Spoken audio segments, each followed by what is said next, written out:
Olá, meus amigos, que Deus abençoe a todos vocês em nome do Senhor Jesus. Vocês que creem, sejam abençoados. Aliás, basta ouvir essa programação que é abençoado, porque a gente está sempre abençoando aqueles que creem. E quem ouve e crê, automaticamente é abençoado. E eu queria que você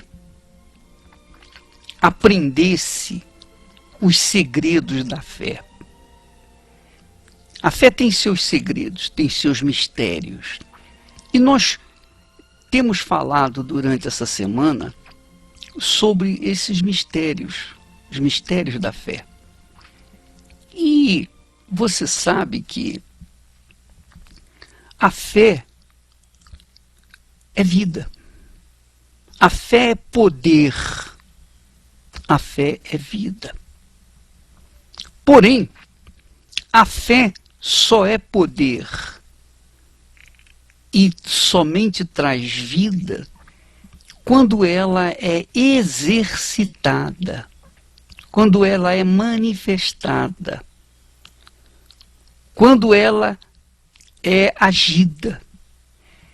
A pessoa que tem fé, mas não manifesta essa fé, não exercita essa fé, essa pessoa é como aquela criatura que tem o seu corpo perfeito, mas os seus músculos são flácidos. Então é uma pessoa que tem músculos, mas os músculos são como que moles, praticamente atrofiados por conta da falta de exercício. A fé é como um músculo. A fé é como um músculo. Se você exercita a fé, a sua fé vai ficar forte, vai ficando cada vez mais forte, mais resistente, mais inabalável. O apóstolo Paulo fala para que a gente desenvolva a fé. Nós temos que desenvolver a nossa fé. Então, não existe esse negócio, você tem fé, pronto, está abastecido para o resto da vida. De jeito nenhum. Você recebeu um dom de fé, uma dádiva de Deus, que é a fé sobrenatural. Porém, essa fé, ela precisa ser desenvolvida.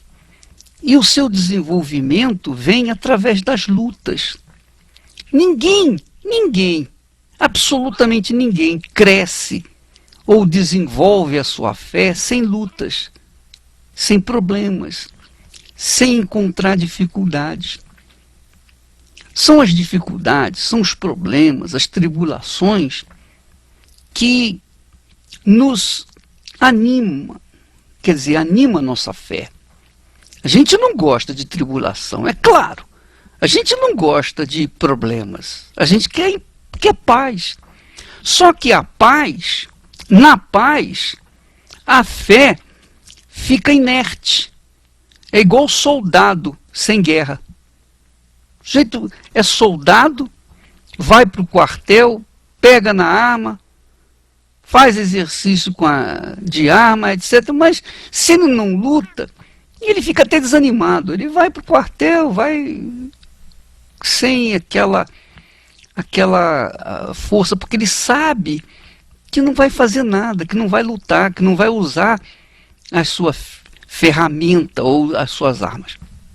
Então a fé também, se nós estamos em paz, não há tribulação, não há perseguição, não há difamação, não há injustiça, não há problemas, então a nossa fé tende a ficar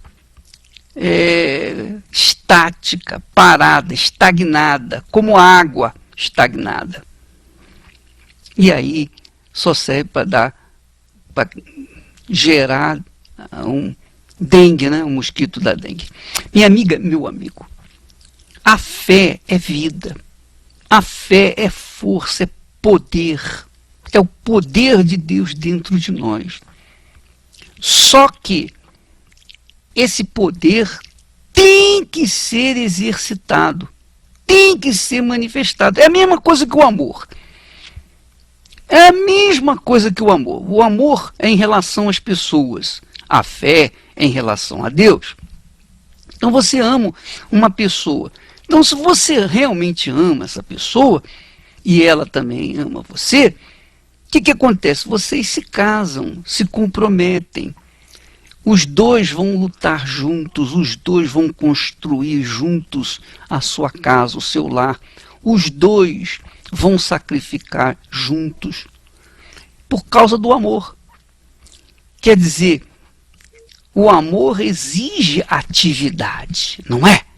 O amor exige atividade. E quem não está amando, quer amar. Deseja ser amado e deseja amar. Essa é a realidade. Embora que, sabendo que o amor traz sempre um monte de problemas. Sempre muitos problemas. Mas todo mundo quer amar, todo mundo quer ser amado. A fé é a mesma coisa. Você precisa agir a sua fé. A fé tem que ser latente, ela tem que estar pulsando como o coração. Senão, ela não dá sangue, não dá vida, não produz efeito na sua vida. Então, quando Deus permite problemas, quando Ele permite que os inimigos venham nos cercar, quando Deus permite tribulações, quando Deus permite problemas, na realidade, Ele está nos ajudando, Ele está nos ensinando. Porque ninguém, repito, em sã consciência, cresce na fé na base da paz. Só cresce na base da guerra. Só cresce na base da guerra. Essa é uma das razões porque na Igreja Universal nós temos esse costume. Nós estamos sempre colocando a nossa fé em atividade. Sempre, todos os meses nós estamos ativando a fé.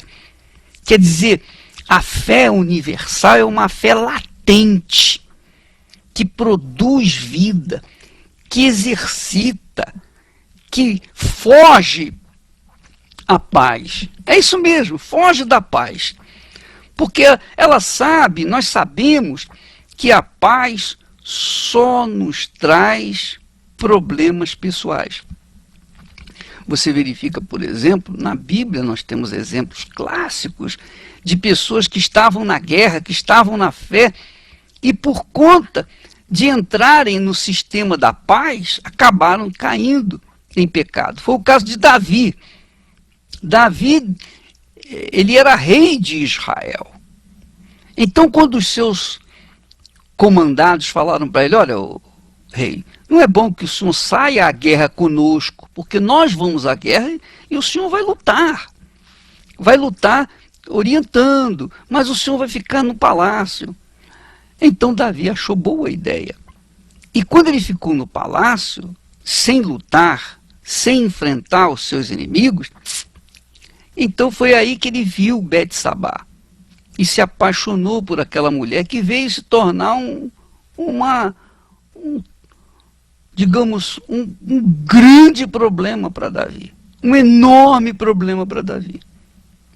Uma maldição para Davi. Quer dizer, enquanto Davi estava lutando as lutas de Israel, ele estava vencendo. Ele estava forte. Ele era inabalável. Ele estava tendo experiências maravilhosas com Deus, obviamente. E obviamente estava desenvolvendo o seu potencial, crescendo na fé. Quando ele ficou no palácio, sem lutar, sem exercitar as suas forças, as suas energias, a sua capacidade, então Davi caiu em tentação. Essa é a realidade.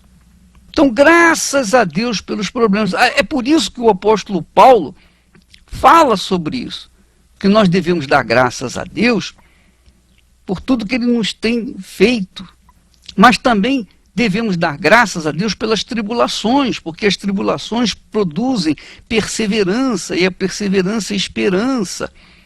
Quer dizer, uma coisa em decorrência de outra.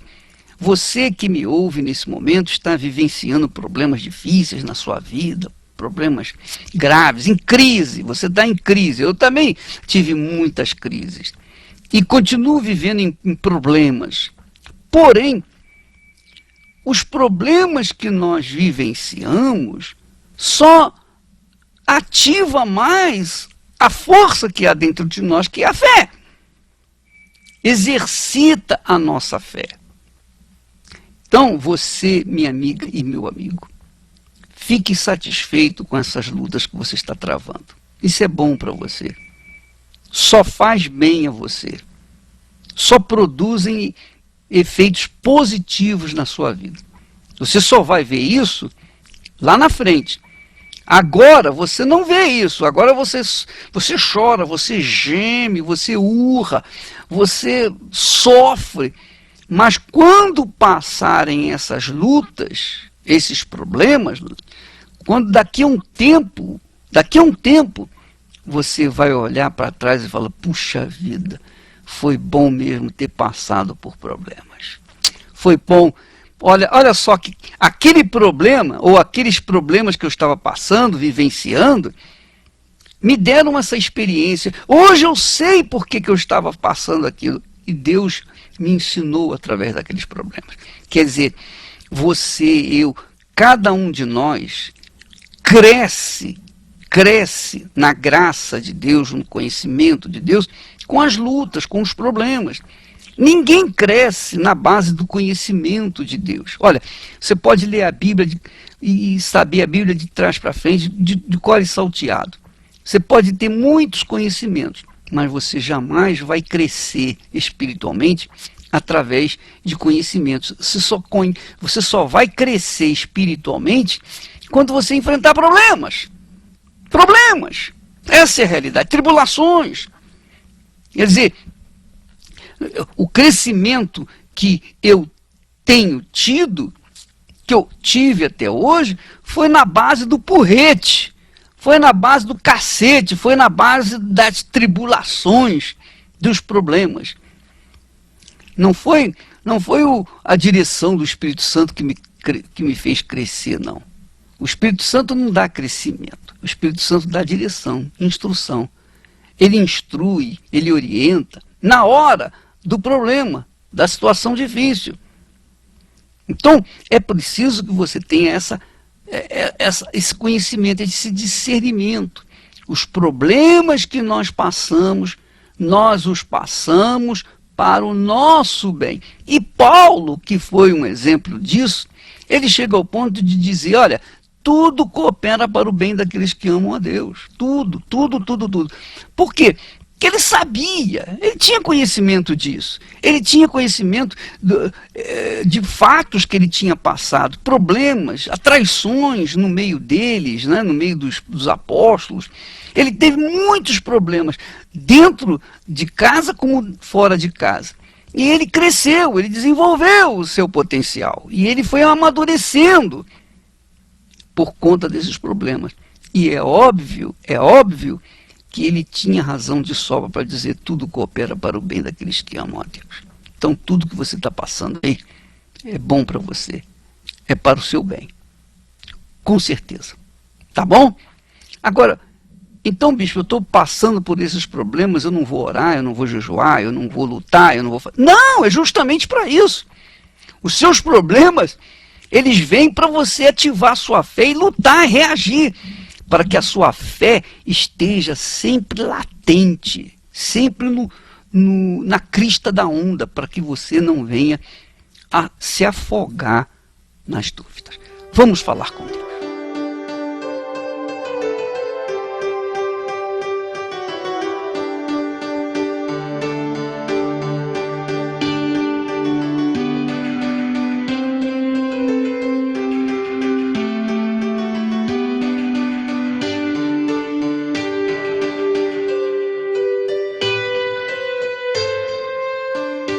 Meu Deus e meu Pai, Bendito seja o teu glorioso nome. Bendito seja o nome do Senhor Jesus Cristo, porque em nome dele nós entramos na tua presença. Nós chegamos diante do teu trono, pela fé, em espírito, em verdade.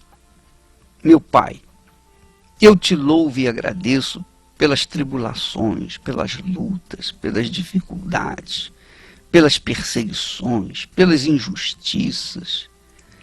Eu não gosto, o senhor sabe muito bem. Eu não gosto, de jeito, e eu acho que ninguém gosta. Porém, nós sabemos que são essas tribulações que nos fazem crescer, que nos fazem amadurecer na fé. São essas tribulações que fazem a gente ter uma fé inabalável. Uma fé inabalável. Uma fé não como de uma criança, que é levada por toda sorte de emoções. Não.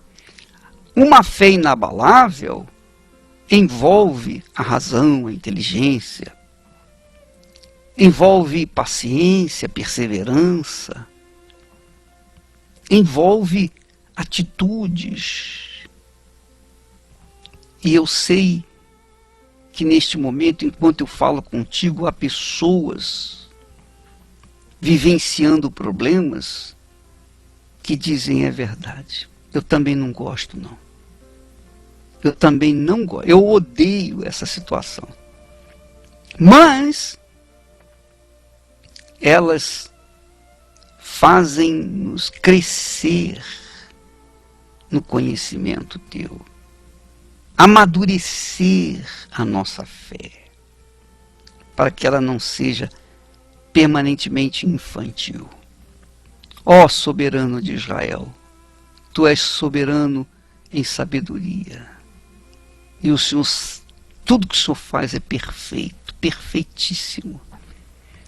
Eu quero te pedir por essa gente que está sofrendo, passando situações difíceis, mas que precisa de injeção de força, de vigor, de ânimo. Então, Espírito Santo, venha ao encontro delas.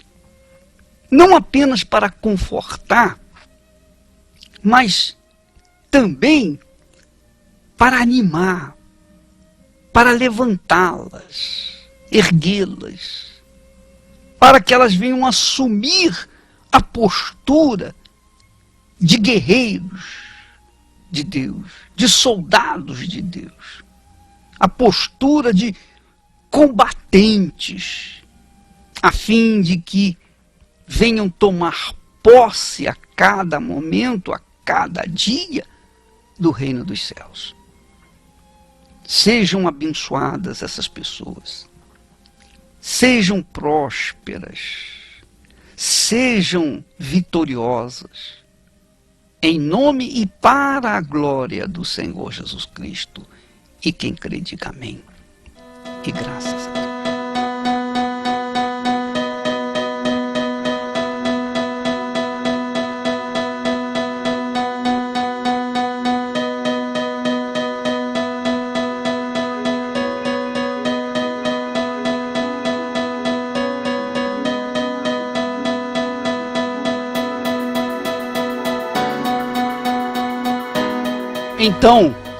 Então o rei enviou os seus servos a chamar os convidados para as bodas, para o casamento do seu filho.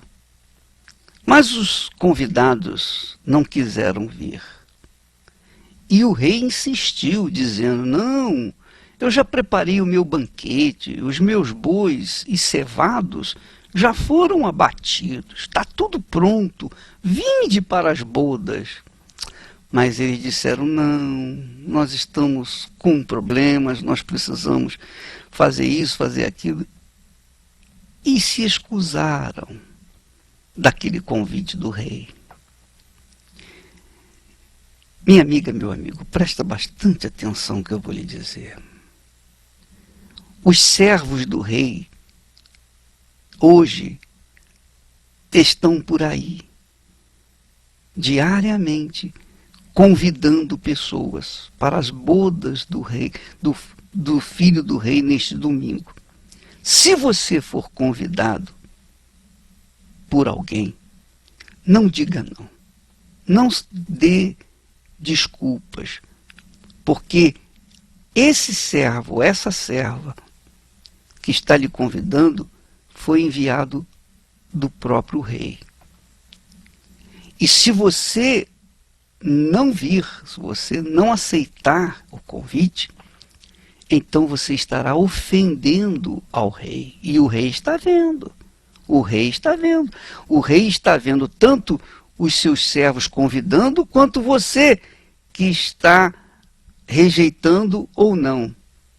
Ora, se você rejeita o convite do rei, então, com certeza você está ofendendo ao rei. E o rei, então, enviou os seus servos para convidar outros. Disse, olha, a festa está pronta, mas esses convidados não eram dignos de vir à minha festa. Então vocês vão fazer o seguinte, vocês vão pelas encruzilhadas dos caminhos e convidai para as bodas a quantos encontrardes. Quer dizer, se você for encontrado e for convidado para as bodas do Cordeiro neste domingo, em todas as Universal do Reino de Deus, então você não diga não, porque se você disser não, você estará dizendo para Deus, eu não sou digno, eu não vou estar lá. Deus vai considerá-lo indigno ou indigna. Mas se você aceitar, então você será honrado pelo próprio Senhor e será abençoado.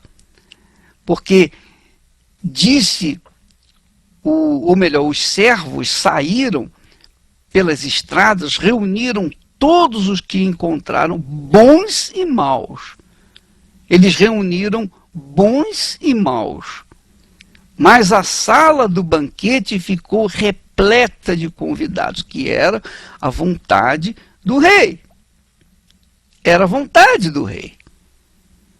E essa gente, tanto boa quanto má, que estava toda reunida lá na sala do banquete, foi honrada com a presença do rei.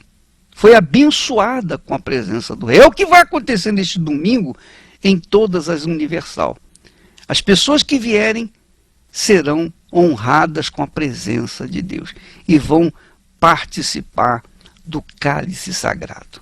Este domingo, em todas as igrejas Universal. Às 7 da manhã, às 9h30, às 3 da tarde e às 18 horas.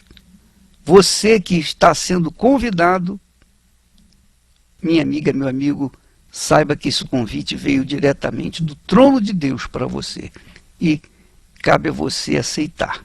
Se você aceitar, você será abençoado. Se você não aceitar, então você estará sendo considerada indigna da presença de Deus. Deus abençoe a todos e até amanhã em nome do Senhor Jesus.